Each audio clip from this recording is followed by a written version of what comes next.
À peine rentré de Garoua, le ministre Paul Atangandji écrit à son homologue, le ministre de la Santé. Dans la lettre, il parle de la descente sur le terrain des hommes de Manadou Marachi pour surveiller l'affaire de Chicha. Et il dit que comment ça se passe, que ce sont ces hommes qui continuent à se retrouver sur le terrain.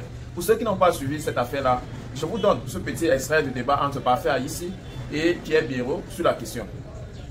On remet la parole officiellement à Pierre Bleriot-Niamec pour la dénonciation de ce lundi matin. Alors, Parfait Aïssi, la dénonciation de ce lundi matin est déjà sur les réseaux sociaux. Il s'agit d'une vive altercation qui a opposé des éléments de la police aux éléments de BIR. Mais les éléments de BIR n'étaient pas en service dans le cadre du BIR. L'affaire se déroule il y a quelques jours de cela, suite à une note du ministre de la Santé qui a requis les éléments de la gendarmerie, il y a une note de CED là-dessus, et les éléments de la police pour accompagner les éléments du ministère de la Santé afin de débusquer les lieux où on consomme la chéchia. Pour ceux qui ne savent pas, la chéchia, c'est cette affaire-là que les jeunes tirent, les jeunes et même les vieux. De plus en plus, on a constaté que cette chéchia était mélangée à des produits, à des drogues. Alors l'opération s'est déroulée ce même jour à Carrefour, à Place, ainsi de suite. Et on est arrivé au FEMOS. Les éléments du ministère de la Santé, ceux accompagnés par les agents de police, sont arrivés au FEMOS et ont commencé à faire leur opération. Ils ont rassemblé les chéchias qui étaient là. Subitement, les éléments qui gardent le FEMOS, qui par ailleurs sont des éléments du BIR, ont fermé les portes et ont séquestré les éléments de la police, disant que ceux-ci n'avaient pas le droit de repartir avec les chéchias qu'ils avaient retrouvés dans le coin. Les images sont déjà sur les réseaux sociaux. S'en est suivi une vive altercation. On voit des policiers se battre avec des éléments du BIR en civil. On voit des policiers casser, détruire quelques chéchias. Et cela a suscité beaucoup de remous. D'ailleurs, leurs supérieurs, tant ceux de la police que ceux du BIR, sont arrivés sur les lieux pour calmer les esprits. Nous avons pensé porter cette dénonciation à l'appréciation de beaucoup, parce que moi, pour ce que j'ai lu, je vais vous faire l'économie de quelques commentaires. Quand je lis un commentaire, une jeune fille vient dire « c'est la consommation de la chéchia qui a causé tous les problèmes que les Camerounais ont ».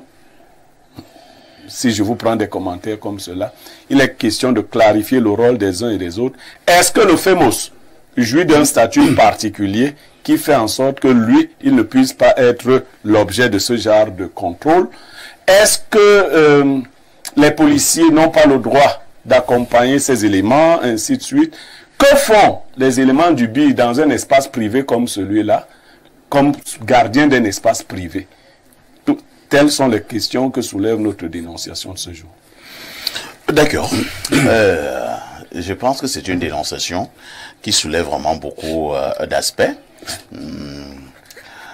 Malheureusement, je ne suis pas panéliste, mais je serais allé, on dit au quartier mollo. Parce que on dit que les policiers bagarrent contre les éléments du BIR. Nous avons regardé la même vidéo.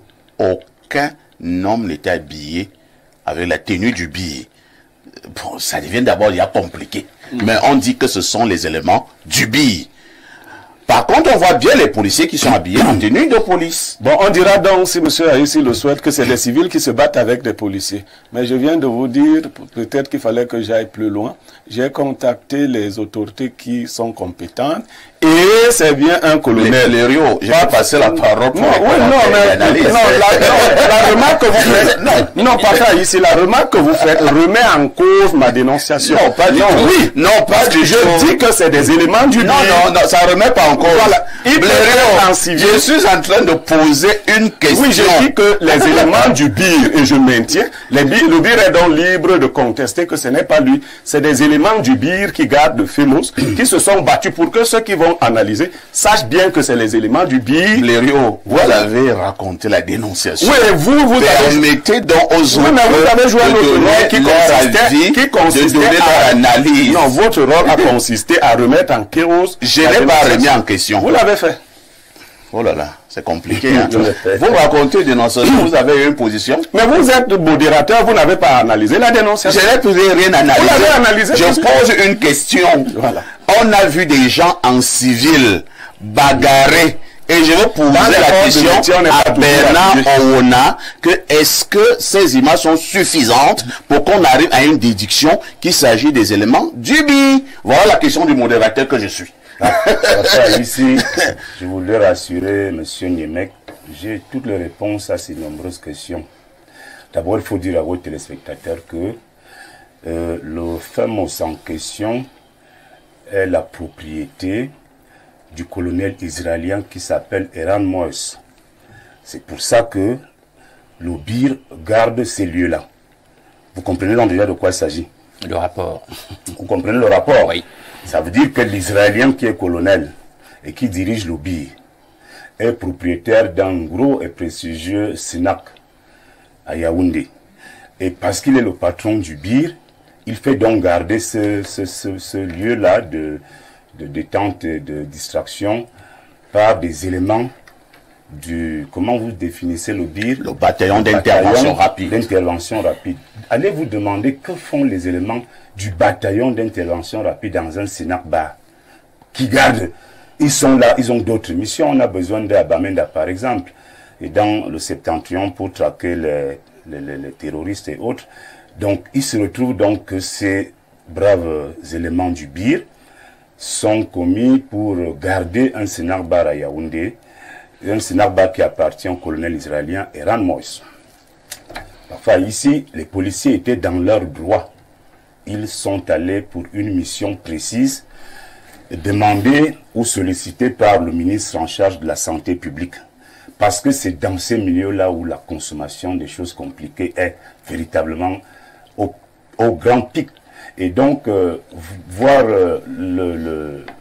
l'animosité que les éléments du BIR ont affichée face aux policiers doit interpeller les très hautes autorités de la République pour mettre un terme à cette conflit. Bernardo, oui. Je pose encore la question. Tout à fait. Les hommes que j'ai vus bagarrer tout à fait contre les policiers, qu'est-ce qui prouve qu'ils sont du BIR? Ça, c'est une question qui est d'ailleurs à la fois pertinente et embarrassante, mais je voudrais quand même que vous acceptiez, malgré votre souci de votre rigueur, malgré votre rigueur, je voudrais que vous acceptiez que ce soit ce que Bleuria a dit là, a présenté là tout à l'heure, que ce soit ce que je vous dis là, moi aussi j'ai suivi de bout en bout cette actualité. Le ministre Paul Atangandji dit qu'en réalité, ce sont ses compétences et que les gouverneurs avaient déjà été, l'attention des gouverneurs avait déjà été appelée sur ce sujet-là et leurs hommes sur le terrain travaillent déjà pour cela. Maintenant, il y a deux bouches de réflexion qui se dégagent. Certains disent que c'est par incompétence du MINAT ou alors de la préfecture sur le terrain qui fait en sorte que le ministère de Santé veut intervenir. Ça, c'est d'un. D'autres disent c'est par mesure de corruption, des sabotages. C'est-à-dire, celui-ci vient saboter l'autre chez le ministre directement. Le ministre cherche quelques policiers pour aller intimider. Pensez-vous que la synergie gouvernementale, tant vendue comme pour de destaper, ça existe réellement? Sinon, est-ce qu'on trouve ce genre de lettres que le ministre fait à son homologue et qui se retrouve sur la place publique quelque chose de sain? Qu'est-ce qui se cache véritablement derrière le business de ce chicha-là? Est-ce que vous pouvez espérer que ce business-là voit la fin sur le territoire camerounais lorsqu'on sait qu'il y avait une guerre qu'on a lancée derrière les sachets ou alors les plastiques non biodégradables qui sont toujours sur le marché? J'aimerais bien vous lire à ce sujet. Il y a très bientôt.